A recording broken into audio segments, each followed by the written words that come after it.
The facts are the facts. The parliamentary budget officer came before us today and told us. Point of order. Yes, Ms. Atwin? I believe we're debating a motion that's on the floor, so I'd like to question the relevance of Mr. Lawrence's comments right now. I think he is speaking on it, but we always allow very wide latitude with debate. Go ahead, Mr. Lawrence. Thank you very much. And so, just to respond to that, what I'm talking about is the carbon tax, which is what the premiers wrote to the finance committee about, which was the genesis of the situation of which we find ourselves to right now. We've seen 7 out of 10 premiers objecting to the federal implementation of the carbon tax, and the carbon tax has caused significant financial challenges for Canadians. And it's this Prime Minister who has chosen to divide Canadians for political purposes. It's this Prime Minister who said that Canadians in one part of the country have to pay the tax while others don't. It's this Prime Minister and this little Point of order. I don't see how this relates to whether or not we meet tomorrow. I'm sorry, Mr. McKinnon, if you could just wait for us to interrupt and recognize you for your point of order, but go ahead now, please, sir. Sorry, I don't really see the relevance of how this relates to our decision before us to meet tomorrow or not. Yeah. Thanks. You can continue, Mr. Lawrence. Point is that this Prime Minister and this Liberal government has always operated by dividing, seeking to pit different groups of Canadians against each other. Point of order. Yes, Mr. McKinnon. The decision before us is whether we meet tomorrow or not. It has nothing to do with allegations about what this government is up to. I encourage all members to stick to the topic at hand. I'm afraid that's not for you to encourage other members, but we take your point, Mr. McKinnon. Mr. Lawrence, you can continue, sir. Point of order. It is entirely my privilege. I'm sorry, Mr. McKinnon. If you wish to have a point of order, that's fine, but please wait till I recognize you. Very well. Go ahead on the point of order, please, Mr. McKinnon. I will challenge the chair. It is entirely within my purview to urge the members to take whatever action I deem appropriate. It's not up to the chair to criticize me on that basis. But I certainly do encourage all members to realize that we have before us a decision on whether or not we meet tomorrow, and I think we need to adhere to that motion. That's fine, Mr. McKinnon, but I don't think it's for you to decide on the relevance, as we've stated before, and many times in this committee and others, that we always allowed a rather wide latitude in discussions, especially in debate. But I understand your point. Please, if you could just wait for me to finish my commentary, Mr. McKinnon. But as I said, we always allow a very wide latitude on these issues. I was going to refer back to Mr. Lawrence, but go ahead again, Mr. Point McKinnon. Of order. Yes, I am not deciding what is relevant or not. I have expressed my opinion as a member, subbing into this committee that this discussion is not relevant. I'm entitled to make that observation, and I'll let it rest there. Okay, then. Mr. Lawrence. Thank you. Thank you very much. And so the point that I'm making, and I do appreciate my Liberal colleagues listening intently to my commentary, but I will sort of for their sake sort of I guess distill this down into the relevance. So as I said, I believe it was 4 premiers that I've seen media reports on have written to the Finance Committee to ask to talk about the impending increase in the carbon tax. Thus, the urgency is April 1st when it goes up by 20%, 23%, I should say. We've heard testimony today from the Parliamentary Budget Officer that it increases the cost of food, that on average, a family in Ontario, Alberta, everywhere the backstop applies are out money. In some cases, thousands of dollars. Right from his report from the PBO, the fiscal and economic net loss in Alberta for the average household is $911. In Saskatchewan, it's $525. In Manitoba, it's $502.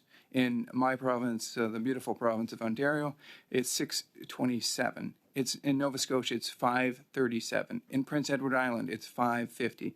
In Newfoundland, Labrador, it's $377.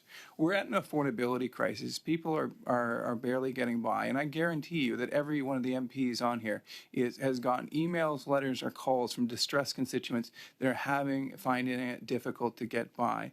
And Mr. Chair, point of order. Just again, getting back to relevancy as tomorrow's meeting, I understand where Mr. Lawrence is coming from. He's not a regular member, so if it was so important for regular members of the Conservative Party to show up, they would have shown up. I believe it was Jack Layton who said, if you want a promotion, you got to show up to work. They didn't. I'm sorry. And Mr. Lawrence knows he's had tremendous respect for me. This meeting was called at the last minute. And I just want to inform the committee members of the consequences of, if we don't treat this motion today, the premiers will not be testifying tomorrow. There will be a motion to adjourn. You can feel the majority of the members are not on side with what happened. I'm just saying, out of respect for the witnesses that are supposed to show up, that nobody consented in this committee, this is what's going to happen tomorrow. So we ought to deal with this today out of respect. And then at some point, the committee, if they wish, they can pass a motion to have the premiers reappear at a point where all committee members are in favor. Merci. Thanks, Mr. Jordan. Continue, Mr. Lawrence. Thank you. Thank you. And as I was saying, is the carbon tax is a substantial and pressing issue. And the reality is we're not living in a vacuum. The carbon tax isn't a policy that's being proposed for a year or 2 years or 5 years down the lane. The carbon tax is hurting people right now, and it's set to increase by fully 23%. The premiers of our great country, four of them, have asked to speak to parliamentarians. I am more than willing and more than able to schedule my time in order to be here. And it's completely within parliamentary rules to have any four Conservatives that they want on this committee, Mr. Druin. So we regularly sub in and sub out individuals for various different reasons. And so that's not unusual at all. Certainly in Finance Committee, where I am a regular standing member, we've had numerous different members from the Liberal Party, from the NDP, and from the Conservative Party, as well as the Bloc Québécois. The reality is this is a time-sensitive, pressing concern. April 1st, the carbon tax is going to increase by fully 23%. We've heard from. Point of order. Excuse me, Mr. Lawrence. no Ms. problem. Atwin? I would ask that this is quite repetitious. So if you could make a new point, perhaps, that would be helpful. Thank you. Thanks very much. Mr. Lawrence? Thank you, Ms. Atwin. And I do apologize. I probably did lose my train of thought through the numerous disruptions. But getting back to where I was, and so when we look at 2024, I went through the various net loss, the money coming out of Canadians' pockets when they can least afford it. In fact, GDP per capita since 2014 has not increased a dollar, not a penny, not a percent. In the United States, it's increased by nearly 50%. Canadians are getting poorer, and then this is a sucker punch. Point of order. Go ahead. Thank you, Mr. Chair. Once again, I fail to see the relevance of this to the question at hand. Also, I fail to see the relevance of having any premiers speak to us on estimates. It's a matter, it's totally out of their purview and totally out of the realm of legitimate action for the OGO committee. Okay. I find it funny you're talking calling relevance on the motion and then refer to something else, but I appreciate that. Mr. Lawrence, we'll go back to you. Thank you very much. As I was saying, Canada is in Point of order. Wow. Go ahead, Mr. McKinnon. 2 words. So my comments on relevance have to do with the current speaker's speech and how they're going on way off topic. And the question before us is whether we should have a meeting tomorrow. And the matter being brought forward is that these premiers are going to speak to us about things that are not on the docket for the OGO committee itself. It has nothing to do with estimates. Thank you, Mr. McKinnon. Mr. Lawrence, go ahead, sir.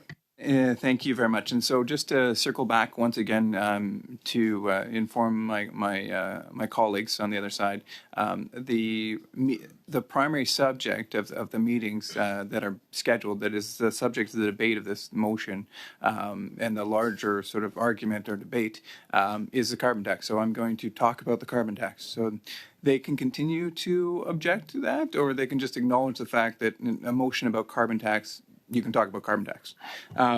So when we look at Point of order. Mr. McKinnon. The member says he's going to talk about carbon tax. I remind the committee that the question before us is not about carbon tax. The question before us is whether or not we're going to have a meeting tomorrow. On the same point of order, Mr. Chair. Sure, go ahead, sir.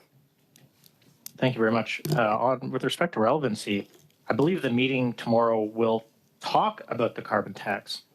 So I think Mr. Lawrence is well within his rights to discuss what would be discussed at the meeting and what committee Rappel au members règlement.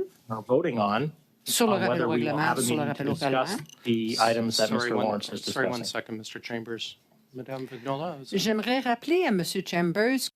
I'd like to remind Mr. Chambers that tomorrow's subject is the main estimates and not the carbon tax. Continue, Mr. Chambers. Thank you very much to my block colleague. I appreciate that reminder. But as I recall in the main estimates, the government's revenues and disbursements under the carbon tax rebate regime are included in the main estimates. Thank you, Mr. McKinnon and Mr. Chambers. I think we're understanding what you're getting at. Appreciate it, Mr. Lawrence. But again, as I mentioned, we always allow very wide latitude when it comes to debates, especially on motions. Continue, Mr. Lawrence. Thank you, Mr. Chair, and just to sort of close the loop on that, hopefully, is the main estimates talk about the revenue in and out of the carbon tax, and actually there's a large gap between the amount of rebates being paid out and the amount of money collected in billions of dollars, and so I think. Because the government does claim that the carbon tax is revenue neutral, and that's not what the main estimates show, I think it's more than relevant. And in fact, if there were billions of dollars missing elsewhere, I think we would want the committee to spend significant time studying where that lost the billions of dollars went.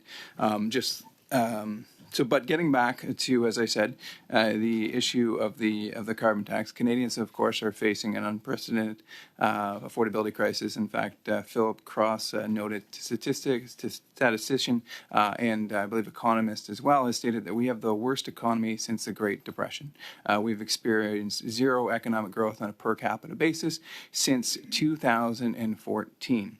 And so, and then we add on top of that the sucker punch of the carbon tax, and we put Canadians in a very difficult position. And on a go-forward basis, one of the reasons for the urgency of hearing from the premiers is that as of April 1st, the carbon tax is set to go up by Point of 23. order. Ms. Atwood. Repetition again. Literally, these same sentences have been reiterated several times now. Thank you very much. We take your point, Mr. Lawrence. I'll continue from that point. So as of April 1st, the carbon tax is set to go up by 23%. And the PBO did not just the fiscal and economic net loss in 2024, 2025 that I wrote off, but they also projected it going forward to 2030 to 2031. This is the train that we're trying to stop. And so in Alberta, the average household will lose $2,700 $1,773. Point of order, Mr. Chair. I hope the honourable member knows that the OGO committee does not have the I know we're power. pretty And I casual, hope he but reminds sorry, Albertans Mr. that Drouin? the 13-cent Mr. Drouin? premier is going to increase the Mr. tax Drouin, on please. Albertans. It's not a federal policy. It's Mr. an Alberta Drouin, I will policy. not recognize you again. Yeah, but I'm just Please, saying. Mr. Drouin, please, allow me to, I know it's just I point, just but want to ask allow me Mr. to Lawrence, how recognize long you does he have? first. How long does he Allow have? me to recognize you first on your point of order, sir, just so we can maintain, especially with those who are virtual, it's very difficult to maintain any sense of decorum. Go ahead, Mr. Lawrence. If you would indulge me, Mr. Chair, I actually didn't catch Mr. Drouin's question. I would honestly like to respond to it. If you would allow him to have the floor to answer the question, if that would be cool. Yeah, Just ask being the question. cognizant of everybody's time, I'm just wondering if Mr. just go Lawrence is ahead. going to talk for 20 minutes, 30 minutes, 40 minutes, an hour, 2 hours, 3 hours, 4 hours, and just remind him again, we may not deal with this issue today, but we will deal with it tomorrow, and that will, just because you can sense the majority of the committee members where they're at. So I'm just saying, regardless of what you do, this will be the impact tomorrow. And before we continue, thanks, Mr. Drouin, and I realize that normally we do allow a lot more just back and forth, but just because it's split between in-person and virtual, it's just a bit more difficult. We'll just ask everyone, happy to recognize for a point of order, but let me recognize you for the floor first before you continue so that whoever is speaking at the time can be interrupted properly and can hear your point of order. Thanks very much. And so as I was saying, from 2030 to 2031, the PBO predicts the following will be the net financial impact. And keep in mind, this is a carbon tax that the government has said numerous times that it's revenue neutral, that Canadians get back more what they earn, and the PBO has exposed that as what it is. And I'm just going to say it, it's a lie. And so the Point of order. Go ahead, Mr. McKinnon. Firstly, Mr. Chair, I appreciate your problem in trying to keep all the ducks in a row. Being a sometime chair myself, I recognize that and I acknowledge your issues. But I would take great exception to the member speaking of this policy as a lie that is completely unparliamentary and out of line. Thank you, Mr. McKinnon. I just urge everyone from all four sides of our table or our round of our circle here to be cognizant of their comments. Mr. Lawrence. Thank you. I just when the government is telling us that when they are saying that Canadians are getting more in rebate than they're receiving, than they're paying, and it's untrue. And the parliamentary committee and the parliamentary budget officer has confirmed this to us, and I have the numbers right in front of me, and I'm happy to show them. So my advice, candidly, to him and to his party would be to stop allowing falsehoods to go out from the Liberal Party that state that the carbon tax is revenue neutral. It's not true. That's in the main estimates. B, that Canadians are not worse off for the carbon tax. We heard testimony multiple times from the parliamentary budget officer. And C, that they say that it's not inflationary. When we heard from the Government of Bank of Canada, fully a third of inflation, and we actually saw what happened in Saskatchewan, where we saw inflation drop precipitously with the non-collection of the on-home heating. So these three things are facts. They're undisputable. And so if you say otherwise, I'm sorry, that's a falsehood. That's not true. I was sent here by the members of Northumberland, Peterborough to speak the truth, and that's what I'm going to do. And so when we look at the net fiscal and economic impact in 2030, in Saskatchewan, it's $1,723 per household. In Manitoba, it's $1,490. In Ontario, it's $1,820. In Nova Scotia, it's $1,513. In Prince Edward Island, it's $1,521. In Newfoundland and Labrador, it's $1,317, or $16. My apologies there. So we can see that this is a real and pressing issue, and just to get people sort of fully understanding. Point of order, Mr. Chair. Point of order, Mr. Chair. Yeah, go ahead. Sorry, go ahead, Mr. Kuzmichuk, but just when we're done with the point of order, I'm going to suspend for a few moments so that our resources here can have a very quick break. Go ahead, Yeah, Mr. point of order. Kuzmichuk. Point of order, Mr. Chair, Go ahead, sir. again, point of order, again, repetition, repetition. And Mr. Chair, I've said this before, you have an opportunity to rebuild your trust and your relationship with this committee. The longer that you allow this circus to continue, this farce to continue, the more damage you do to the relationship between yourself and the members of this committee. And I want you to consider that. And I ask you to please, again, put an end to this circus and to this farce, and let's get this committee back on track. Thanks. I hear what you're saying, Mr. Kuzmirchuk. I disagree with your choice of wording, but I hear you loud and clear. I will return to our colleague, Mr. Lawrence, with that in mind, but we will suspend for about 3 or 4 minutes just so all the support staff and others can have a quick refresh. Mr. Lawrence, go ahead, please. Thank you, Mr. Chair, and thank you to our interpreters and to the clerk and to the team here and to the analysts there. We appreciate your work there. In Finance Committee, we have a rule where the analysts actually have to put their name tags out there, and because I don't believe you. In this case, gentlemen, but ladies and gentlemen, get the recognition you deserve there. So. But I was just talking about the fiscal and economic net impact to Canadians in 2030 and 2031. And just at the risk of being point of order again, and just because we did take a suspension, I would like to just briefly reiterate why we think it's important that we have this hearing tomorrow and the urgency. The carbon tax is set to go up on April 1st, and of course we've got the Easter break coming into place shortly. We're coming up on Easter weekend, and to all my Christian friends out there, happy Easter. This is really the last opportunity we'll have to hear the premiers before the increase on April 1st of 23% in the carbon tax. So it's really now or never to hear from the premiers, and if they are willing to take time out of their extremely busy schedules, I believe that. We should be able to organize a committee to hear them, and I believe that the notice of motion or notice of meeting has already gone out. I'm quite sure that out of the 160 odd Liberals we have in the House, that they could arrange 4 or 5 to appear tomorrow to hear this very important testimony. And what I think sometimes gets lost, because when we're in these rooms, we only see we see the parliamentarians, of course, our great analysts, our interpreters, and clerk, and our chair, and maybe a few folks from the media. But we're all here to represent hundreds of thousands, millions of Canadians. And I think more than the questioning of any particular right of privilege of an MP to ask various individual questions, I think it's clear that this is a subject that Canadians want to talk about.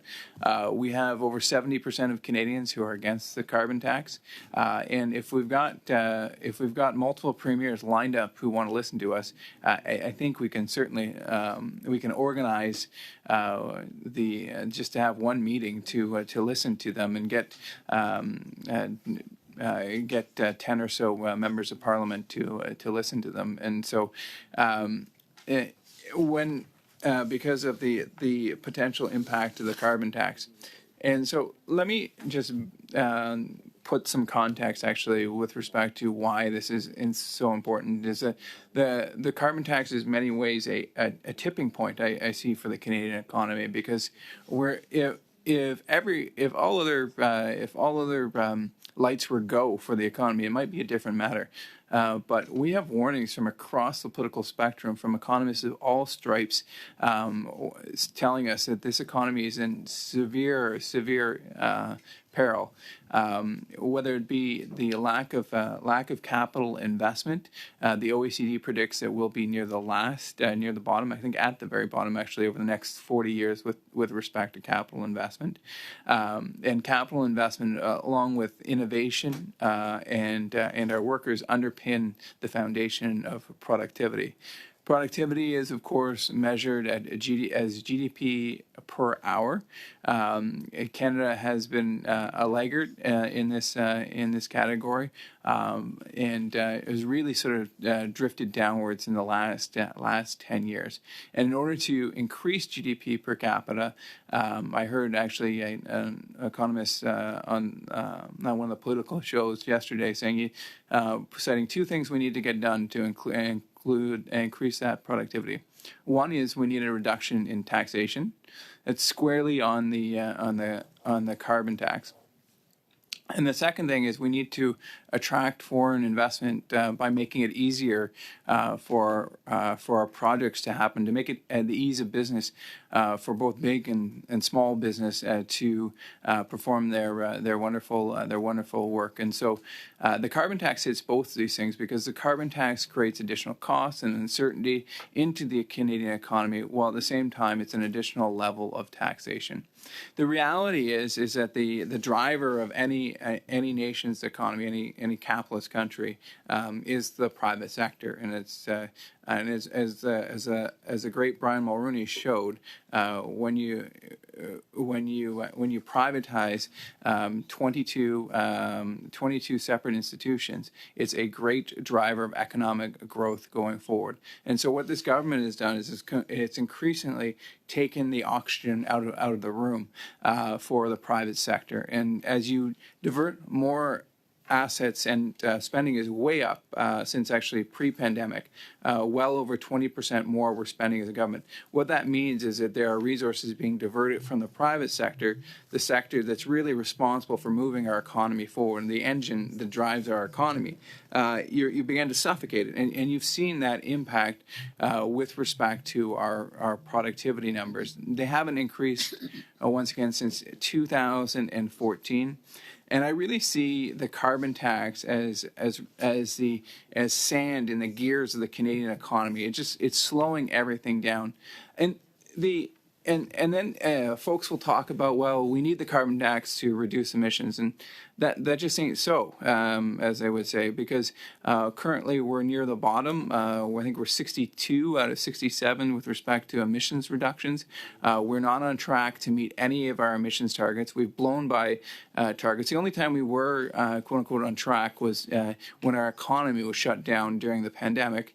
Of course, the Minister of Environment will cite that without any context. But and besides that, we've never been on track to hit those targets. So we're 62 out of 67, and sort of the bigger story of why that happens is actually, so the goal should not be to just reduce Canadian emissions. It should be to reduce global emissions, because CO2 or carbon dioxide, other greenhouse gases, really they don't know any borders. They don't know any boundaries. And so if Beijing pumps out an additional amount of carbon, it's not like it just stays over the PRC.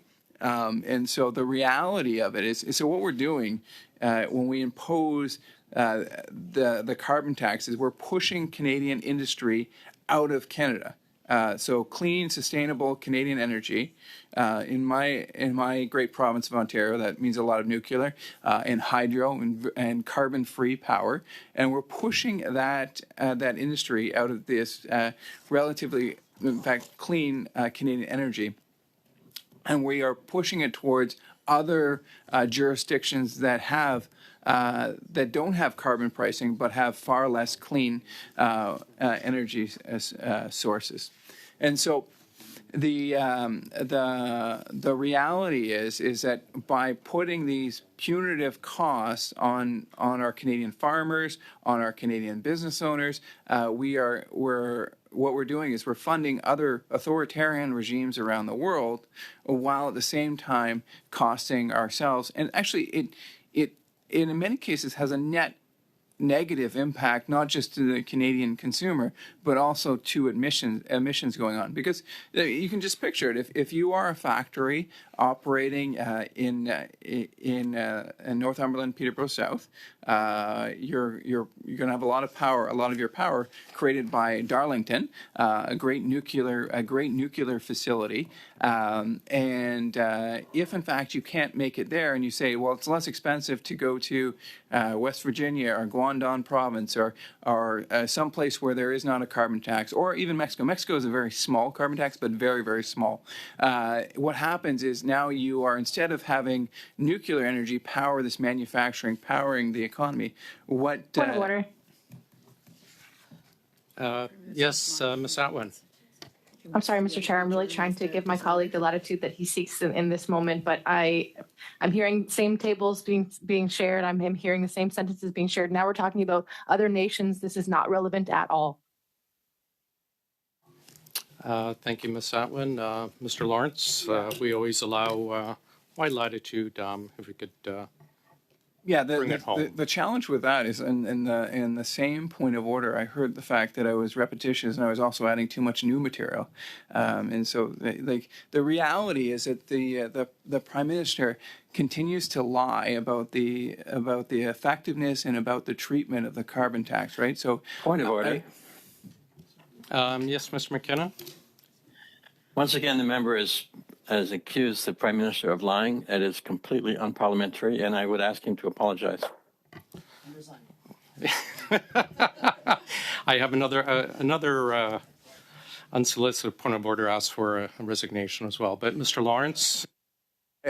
I mean, the truth is the truth, and the reality is the Prime Minister is lying. Point of order. It is completely unparliamentary.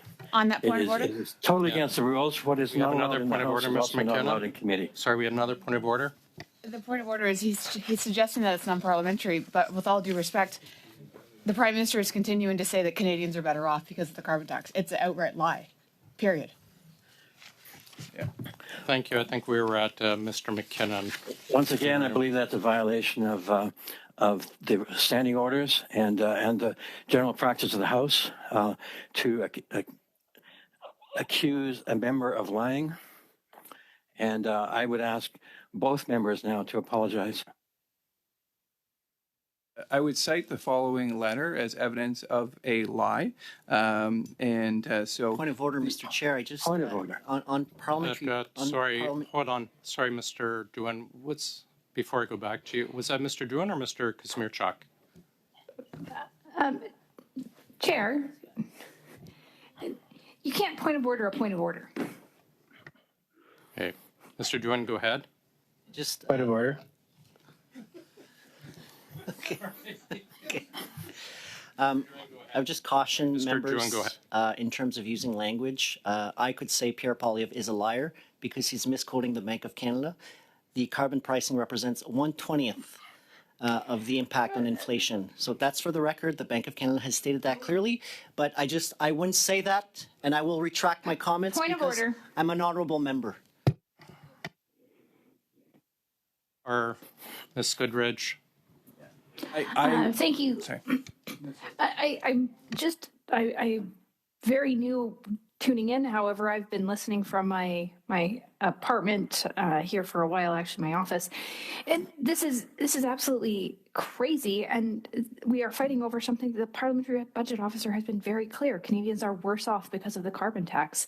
There has been absolute Point of order. disingenuous Point of order. information coming from the Liberals Colleagues, throughout this entire I'm meeting. sorry, I'm interrupting. Point of order. Because of all this is ridiculous. This is disorder. I am adjourning.